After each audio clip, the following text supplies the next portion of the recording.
My name is Regina Sneed, and I agreed to become the CALCRA representative here at San Francisco Sequoias.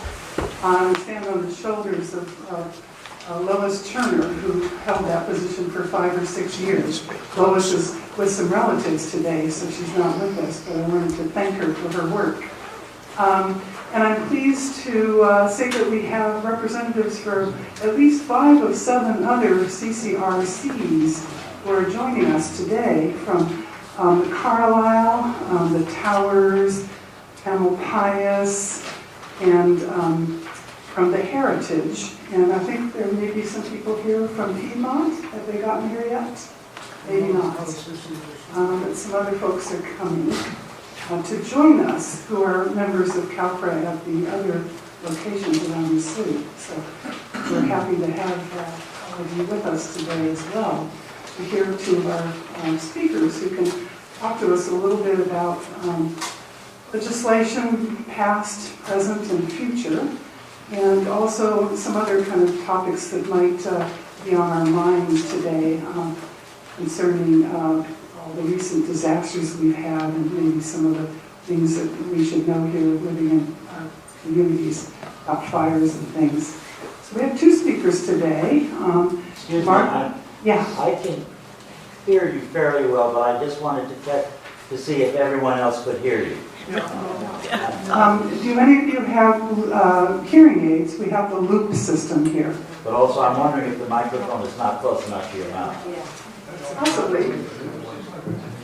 Can turn it down a little bit. Is that better? It's better. Sorry. You can bend in a little bit closer for you. But we do have a little loop system, so if you have a hearing aid that has that ability, the little switch, you can turn that on. And we also have some assisted hearing devices, a couple of them up here if anybody needs one. I should also mention a couple of things. Restrooms, the men's room is out the door to the left toward the elevators. The women's room is across past the sign-up tables and the stairs to the opposite side of the lobby. So that's where those 2 things are located. Let me also mention that we're going to spend from 2 to 3 having 2 speakers in a short question and answer period. And I know some people don't like to sit much longer than an hour or have other things to do, so we'll take a short break for a minute, allow anybody that wants to or needs to leave, and then want to invite everybody else to stay and have a little bit more intimate discussion with our 2 speakers and have any other questions that you have on your mind answered. So that will be the format for today. Let me go ahead and introduce our 2 speakers. Margaret Griffin is the president of CALCRA and spent 36 years in California state government. Her last position was with the Department of Aging, where she analyzed policies and legislation and oversaw and evaluated programs providing home and community-based services for frail elderly. She holds a bachelor's degree in sociology from Knox College and a master's in public administration from Golden Gate University. She's been a resident of the CCRC since 2005, and she is an active member of the University Retirement Community located in Davis, California. Served on the Health Services Committee there, the Resident Council. She was elected to the CALCRA Board of Directors in 2009 and has served as CALCRA's president since 2010.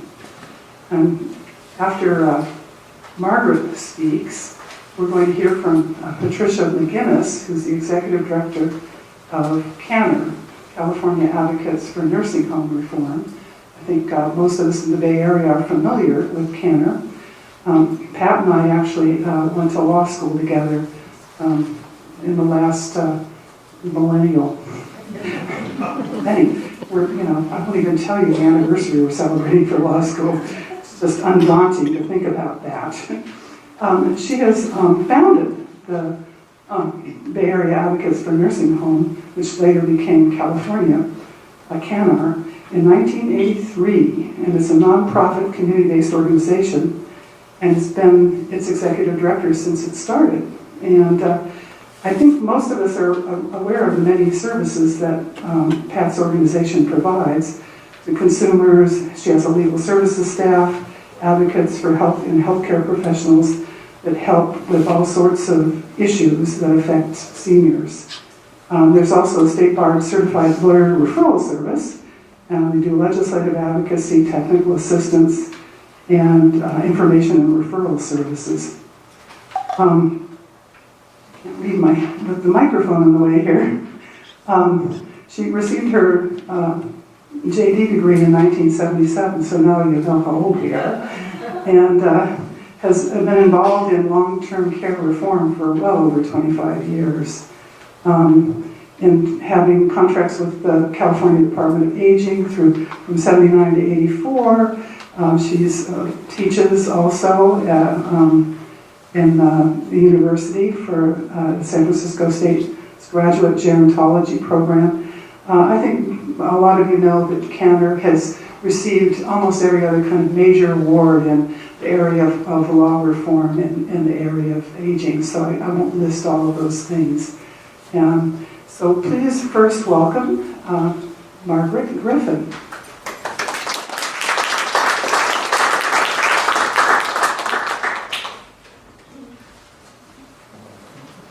Thank you, Regina. Can everybody hear me? Okay. And thank you all for coming in out of the nice bright sunshine into this room to hear a little bit about advocacy this afternoon.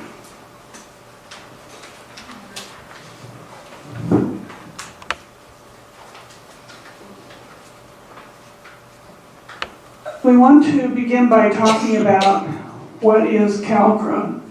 And I think it's important to understand the different players in the CCRC industry relative to the law, because CCRCs don't have regulations. The only thing that we have to control and set the monitoring standards for our industry is in law. So if we want to change anything, it has to be done through the legislature. So the legislature is our first element, the folks who make the laws. The state agencies are the folks who enforce the law, and we are blessed or cursed with two agencies. I've often said if you want a really terrible job, you should be the executive director of a CCRC, because you have two licenses and two state agencies to deal with, so it's a pretty complex job. The providers in this industry are the folks who have to comply with the law, and we have nonprofit providers and for-profit providers represented by their own trade associations that are pretty powerful groups that very effectively represent the interests of the providers. And finally, those of us who depend on and live with the effects of the law, the residents of the CCRCs. And out of this whole environment, CALCRA is the only element that represents residents. You will hear the folks from Leading Age say that because they represent the majority of our providers, that kind of by extension they represent residents. And that's just really not true. When the rubber meets the road or push comes to shove or any of those other things happen, they will come down quite clearly on the side of providers, not residents. Just a little bit about our history. CALCRA's been around since 1995. So that's how long residents have been trying to raise their voice and have an impact here. There are currently about 2,500 members statewide out of a potential 25,000 residents. We currently have about 110 licensed CCRCs in California. So we're a pretty small group. We've always kind of fluctuated around this membership size, and our budget is less than $50,000 a year. So we're little, but we're something to consider, I think, in Sacramento. We have a volunteer board, residents of CCRCs just like you, from all over the state, from Northern California and Southern California. And as I mentioned, we may be small, but we've been successful in implementing and passing 20 bills in the years that we've been in existence. And I think those of you who are familiar with what it takes to get a bill passed for an organization as small as we are and as underfunded as we are, I think we're doing pretty well. I just want to give you a few legislative highlights. I'm not going to read them all. You can see them in the brochure that's out on the table and also on our website. But I would just like to point out that residents often think that the way things are just the way things are, and take advantage of the benefits that you have. But there are many things that you would not have if it had not been for a CALCRA bill. Specifically, just even the right to have a resident council or a resident association. Also having first non-voting and then voting representatives on nonprofit boards, making information both from board meetings and financial elements available to residents. All of those things would not exist if it was not for a law that CALCRA was able to get enacted.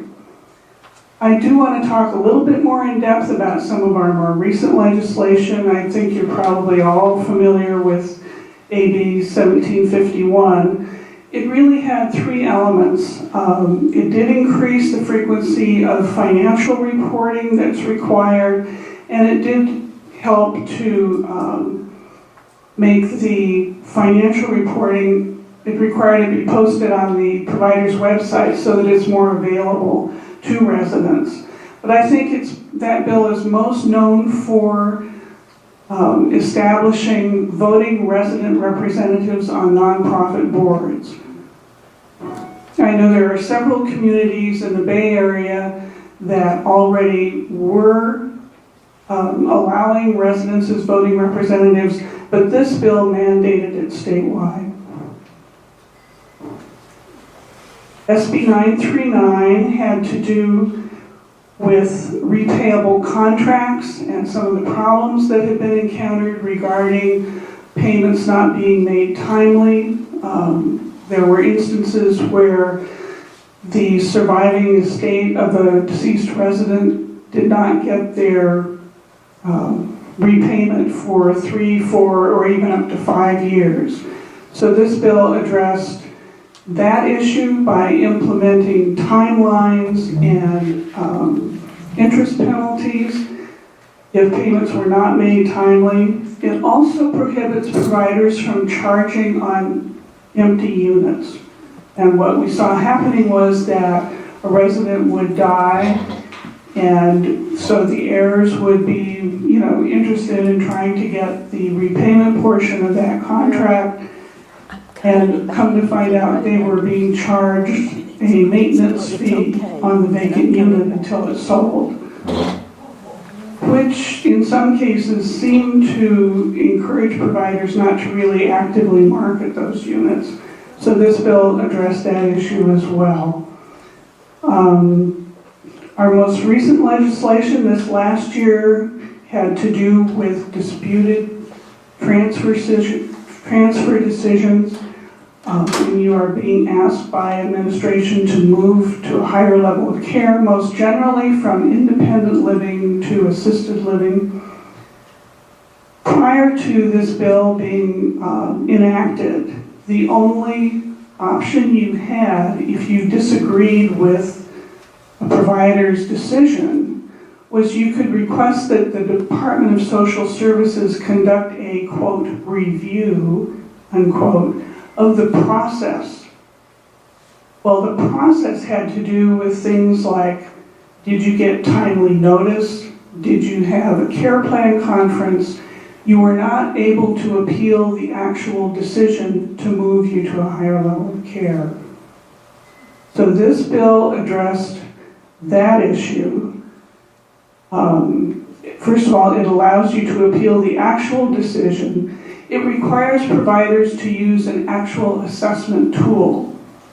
So prior to this, if my executive director came up to me and said, Margaret, it's time for you to move to assisted living. And if I didn't want to go, there wasn't much I could do about it. He might have been motivated to make that decision if there was a prospective resident interested in my unit. He would get additional funds from me by putting me in a higher level of care, which would cost me more, and he would get a new entrance fee from the new resident taking over my vacated unit. So this kind of, by requiring an actual assessment tool be completed, the feeling was that there would have to be some documented actual reason behind the transfer decision, that it could not just be arbitrary. And now, Department of Social Services, it was required to assess the necessity and appropriateness of the transfer decision itself. So that bill was just enacted in October, and it became effective last month. So with the 20 bills that we've been able to get enacted, and the recent things we've done, you'd think that maybe we would run out of gas, but we do still have an agenda for future legislation activity. And I just want to hit a couple of highlights for you. We would like to require that every CCRC be required to have an actuarial study periodically. At this point, only providers that have life care contracts are required to have an actuarial study every 5 years. We think that that information is important enough that all providers should be required to undergo an actuarial study. We think that a quarterly notice of complaints should be made available to residents. And although this probably won't happen in my lifetime, prohibit transfers of funds from the provider for any purpose other than the benefit of residents. And you may wonder what that means. Maybe you don't. There was a case of a provider in Southern California that has several CCRCs, and they borrowed money from those communities to invest in Mexico. And the development that they were investing in went belly up. And surprise, surprise, the provider decided that really wasn't a loan. We don't think we'll pay it back. So, anyway, we believe that CALCRA has had a significant impact on the legislature and on Department of Social Services, but we really do need resident support, both in terms of numbers of members, because that's important, but quite frankly, we need your money. Most of our budget goes to our contracted lobbyist, who thankfully charges us half the going rate for the kind of services that we get from him. But we think that the rate of $25 per individual or $35 per couple, it's a pretty good deal. So we hope that you'll consider this opportunity to kind of invest in a proven advocate. And thank you very much. I'll turn it over to Pat.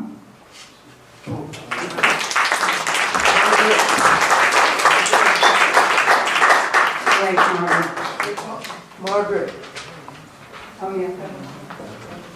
Do you have a question? yeah, I have a question. Oh, I'm going to hold questions until after she finishes talking, okay?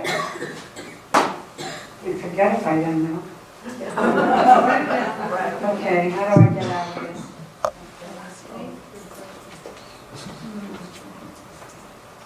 John?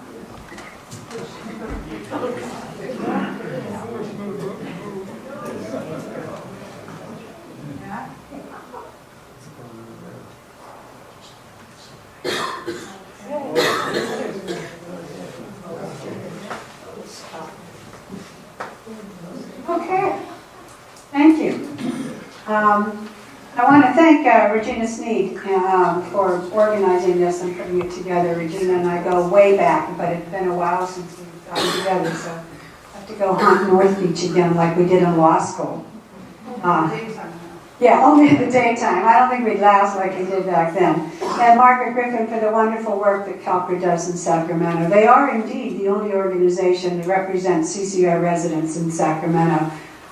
Leading age up there, they do pretend that they represent residents indeed. They bring buses in of residents, pretending that they are in support of the bills, when most of the time they don't even know what bill that they're in support of, because they're a very duplicitous organization. Most of their money, hundreds of thousands of dollars, comes from the non-profit CCRC industry.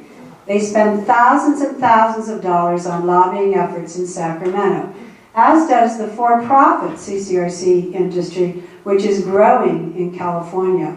Boy, it used to be all non-profit CCRCs, and now the for-profit is really growing. Folks like Erickson Living pay thousands and thousands of dollars every year for lobbying efforts against any CALCRA efforts or any CALCRA legislation. So keep that in mind whenever you think, hey, maybe I should join this organization. Believe me, it's not just a matter of joining. It's a matter of letting your voice be heard. When there's a bill up there that you think, we really need this, don't just say that. Write a letter. Get on the phone. Even when you can, get up to Sacramento and testify. But anyway, I digress. How do I get like that? No. Page up, page down. Okay. These are a few of our services. Regina went over them. We do have a website that has an awful lot of fact sheets, free fact sheets that you can download on just about everything. On CCRCs, on residential care, your rights in assisted living, your rights in nursing facilities in California. We have a lawyer referral service, the only state bar certified lawyer referral service in California that specializes in aging issues and elder financial issues, elder financial abuse, and elder abuse. We also get funding from the state bar to provide services to legal services organizations throughout California. We're a legal services support center, so we provide training, advocacy support when they're doing litigation, and technical assistance. We have a consumer legal services hotline, an 800 number for people all over California. They can call in, and we probably get close to 150 phone calls every day. It's all consuming sometimes. We also have feedback forms. I spend a lot of time answering people's questions via email anymore. This wasn't an issue 10 years ago, believe me. I thought email was supposed to make your life easier, and it hasn't, not at all. We do a lot of policy work with the Department of Public Health, the Department of Social Services. Department of Public Health, as Margaret pointed out, governs. They provide oversight and regulatory oversight of nursing homes and all health facilities in California. Assisted living is not considered a health facility, so that's the Department of Social Services. And within that department, they've got the CCRC branch that is supposed to provide oversight over continuing care retirement communities in California. We work very closely with the Attorney General's office, particularly the Elder Abuse Unit. In fact, we just had a training for them in San Francisco 2 weeks ago with them and private bar attorneys to start going after some of the elder abuse and fraud that's happening in nursing homes and assisted living facilities throughout California.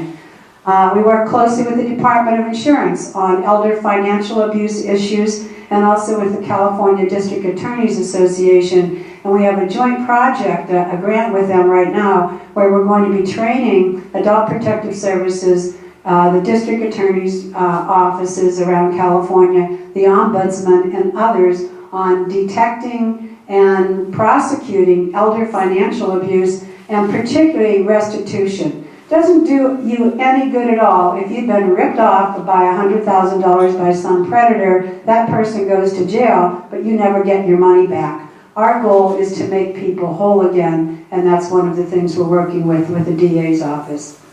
We do a lot of legislation as well. Margaret's right, don't think that you can't make a change, but you can. When I started this organization, I thought, there ought to be a law. And, but then you need to find a legislator, and then you need to find support, and then you need to get it through all of these different committees in Sacramento. But you know what? It's not that hard. It's hard, and if you're not making a difference, if you put the bill out there and nobody opposes it, then you probably are not making any difference at all. If CALCRA has a bill, and there's no organization that says, oh no, we oppose that, we oppose it, and as you well know, Margaret, probably not doing anything. But every time they put something out, there's adamant opposition from leading age and from the for-profit and non-profit. The HEP projects, the Home Equity Protection Program, we work closely to try to help people to not lose their homes. And one of those ways is that we sponsored SB 833, which was a budget bill, but before that it was a health bill that would stop the kind of Medi-Cal recovery from people around California. People were literally losing their homes simply because they didn't have enough money to pay $10,000 a month for lousy nursing home care. Samples of bills, that's the bill I was talking about. It changed the way that we recover from those who are 55 and older who happen to run out of money in a nursing home or even at home. And this was a very significant bill. It made everything different for people, low-income people who are on Medi-Cal. Nursing home timelines for complaint investigations. But instead, before that, we had to take the department to court. We do a lot of litigation as well. We have 2 lawsuits outstanding against the Department of Public Health for failing to respond to complaints on a timely basis. The suitability of ownership and disclosure for residential care facilities. It's very, very difficult to find who actually owns these businesses. There are 7,465 residential care facilities in California, not even counting CCRCs, which are considered RCFEs. So it's very hard to find out that actually this one person, even though they have names under different licensees, are all owned by the same people.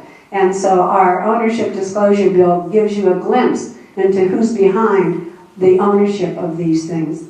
The annuity suitability, we have a lot of predators. I'm sure you've seen these articles in the newspaper. Living trusts, $499.95. Oh, excuse me, it used to be $499.95, but then the felony rate went up because that was a nickel below the felony. And now the felony rate went up. So they're going to do a trust, and then they're going to send an insurance agent to your door to deliver the trust, and that insurance agent is going to try to sell people annuities, which may, or in the most cases, may not be suitable for you. So we worked very closely with the insurance department to get that bill passed. Emergency preparedness has come up and it's been a big issue. We just had a lengthy discussion with the Department of Social Services around emergency preparedness legislation or regulations. I really hope that they do legislation. We said we would sponsor it or co-sponsor it because there have been so many deaths in RCFEs in California, in evacuations, as you've all read about. There have been no air conditioning, no portable air conditioning, and no emergency planning. 8 years ago in Burlingame Healthcare, 5 people died from a heat wave in Burlingame, of all places.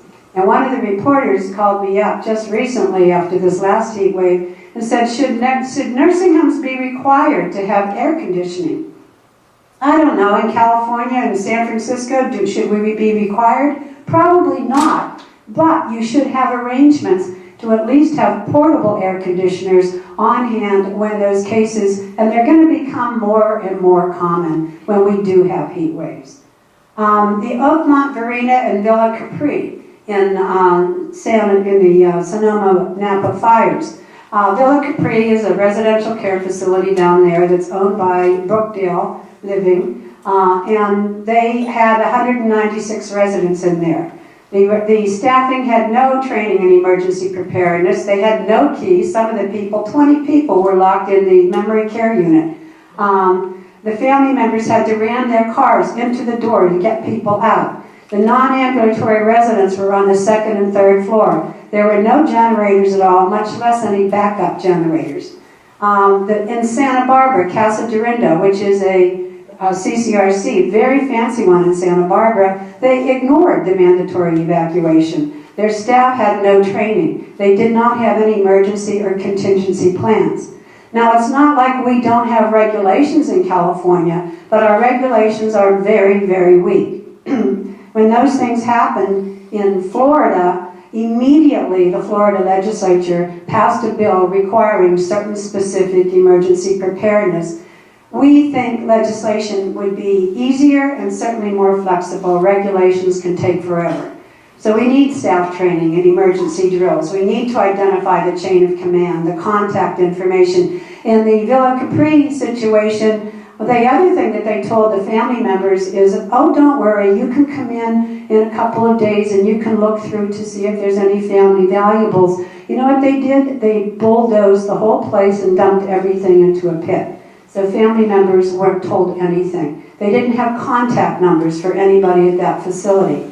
We need to have audible and visual fire alarms, backup generators and air conditioners, need to have identified assembly areas, contingency plans, not just your own, but vetted by an outside agency that specializes in these things. And somebody brought up seismic safety issues with current buildings, and that's an important issue. There are some buildings, CCRCs, that are built on faults. And that is something the department needs to look at. What happens there? So there are a number of different things. One of the big barriers is each county has its own process for vetting emergency preparedness, but I don't think it's an issue that we have to worry about. I think we can get over that. There are federal proposals, the Nursing Home Care Act that was recently introduced in Congress following the hurricanes. It's aimed at nursing homes, but there's a lot of features that could be adapted for residential care in CCRCs in individual states because we have no federal oversight of CCRCs or residential care. There's an emergency floor rule requiring assisted living to have sufficient generator capacity to maintain safe temperature levels for at least 96 hours after electricity is lost. That's a pretty reasonable provision. There's a brief too by the Justice and Aging, and I put the website on here if you're interested in looking at that more. Nevertheless, one of the things we are working on, we are determined to get some emergency preparedness legislation over the next, and hopefully we can work with Margaret and CALCRA to do that. These are a couple of bills. I sent around the policy information notice that the Department of Social Services finally issued on this bill that was effective January 1, 2014. As I said, regulations, policy takes a long time. This is now January 2018. The bill was, 3 years after the bill went into effect that they finally issued a policy notice on it. But I passed those out, and you have a copy of that pin, of what it means. It's not just resident associations. This is a residential care facility for the elderly. You want to start a family council, you want to start a resident council, you have rights that you don't have under the resident association. And I'm not saying you shouldn't have both, but I will tell you, take a look at the resident council rights, and you have more rights under that than you do under the resident associations. There are fact sheets, again, you can get them on our website, for both of family councils or resident councils. And one of the things that we worked with the department on is that nobody is being penalized. And it's not just the CCRC branch. It's a community care licensing. It's Department of Public Health. When administration interferes with the family council, when they interfere with the formation of a resident council, they are supposed to be fined $250 a day until that violation is corrected. And that is something that has not happened, not once, since we got not just this bill, but the Family Council bill for nursing homes, and that's going to change over the next year. So anyway, take a look at your provider information notice, and if you have questions, you can always email me at CANHR. Current CCRC efforts, we want disclosure legislation. What do we want? We want the in statute to say that they have a fiduciary duty of honesty and good faith. That's very important, and that's modeled on the insurance code. We want a full disclosure. We have a number of proposals that have been written by folks even here who contributed to it, and we want a disclosure of a lot of information that right now is very difficult for people to get. We want a consumer-friendly complaint process. Margaret and I both commented on a recent release that the department just put out, the CCRC branch, which was a piece of garbage. It gave you 3 different places to file a complaint, and you didn't even know which one you were supposed to file. So we put in extensive comments on that, and we hope that we have something that you can actually comprehend. That if you have a complaint about a CCRC, where do you go? What's the timeline? Are you going to get a notice of who's investigating the complaint, of when it's finalized? Are you going to get a copy of the outcome? So hopefully that will be done within the next month or so too. We want enforcement procedures because the CCRC branch, particularly under, what's his name, Bob Thompson, so-called attorney for the CCRC, did no enforcement whatsoever. And in fact, most of the emails, they can't even find because he dumped them when he left to work for a for-profit CCRC, by the way. We want transparency in the CCRC branch. We need more and more, and that is some of the proposals that CALCRA is proposing too. And we want to oppose any efforts by Erickson Living, by the way, who has absolutely no, bone in this, dog in this fight, is that what they say? They don't have a CCRC in California, but they are paying thousands of dollars to lobbyists so that they can change the law to make it easier for them to build CCRCs in California. So we are going to most likely be opposing legislation as well. And then lastly, as I said before, support CALCRA legislation. We certainly will. We'll be adding to it, and we hope that we can form a partnership that lasts a long time and change the way the information that you get, access to information, and your rights as well. Thank you.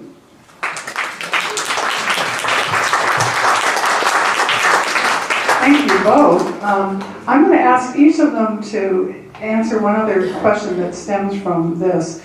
Each organization has a different way of dealing with legislation, so I wanted to ask Margaret to explain how CALCRA works on legislation. We have a part-time lobbyist in Sacramento, so she's going to take a couple of minutes just to describe that process. And then Pat has a kind of an in-house, the in-house counsel, they do their own legislation and have relationships, and I'm going to ask her to give a couple of minutes on how their office works differently. So in the summertime, our legislation committee of the board starts working up, based on last year's, what we call our wish list, a list of legislative issues, some of which I flashed really quickly on the screen up there. We also solicit through our newsletter suggestions from residents. So we start working in the summer to come up with a list. That list goes to our board meeting in October, and the board thrashes it around and finally approves a list that I then take to our lobbyists. And I sit down with them and we hash over what we want, what they think they can put together, maybe group some different items into a bill. And then they basically go out and see if they can find an author. There are just over 2,000 bills a year introduced into the legislature. So they've got their work cut out for them. They have to know the cast there in the Capitol building. What legislators are interested in what issues, what do they think they can put together. And then hopefully we will get an author. I think the deadline for bill submission this year it's usually about February 16th. So hopefully we'll have a positive indication by then that we'll have a bill for this coming session. So it's all very cyclical in terms of the way the legislature works and how we try and get bills into the hopper. Great, thank you. I just want to remind you all, you have that wish list. That was one of the handouts from CALCRA. So you have CALCRA's wish list. It went to their lobbyists, So we need to look at that list and see how we might be able to support that. We can spend a little time talking about that in the second half. Yeah. And how we do bills is we are informed by the consumers. We get hundreds and hundreds and hundreds of complaints and inquiries every year. And many of them are about CCRCs. Many of them are about failure of the provider to provide adequate financial information or transfer issues. They're not ready to transfer. Now sometimes we can get our attorneys involved and we can solve that individual problem, but one of the what you realize, if you hear about something enough and enough and enough, it's systemic. It's not just this one-on-one, and you could spend the rest of your life just, putting your finger in the dam. So you really need to deal with it on a systemic basis. So we're informed by the consumers. We're also informed by legal services. We get a lot of calls from legal services programs. People call their local legal services provider, and they let us know what some of the issues are. And then every year we have our staff retreat, and we do our There Ought to Be a Law section of it. What are the issues that have come up? What do we want to work on? Back in 2014, we came up with the Residential Care Act of 2014.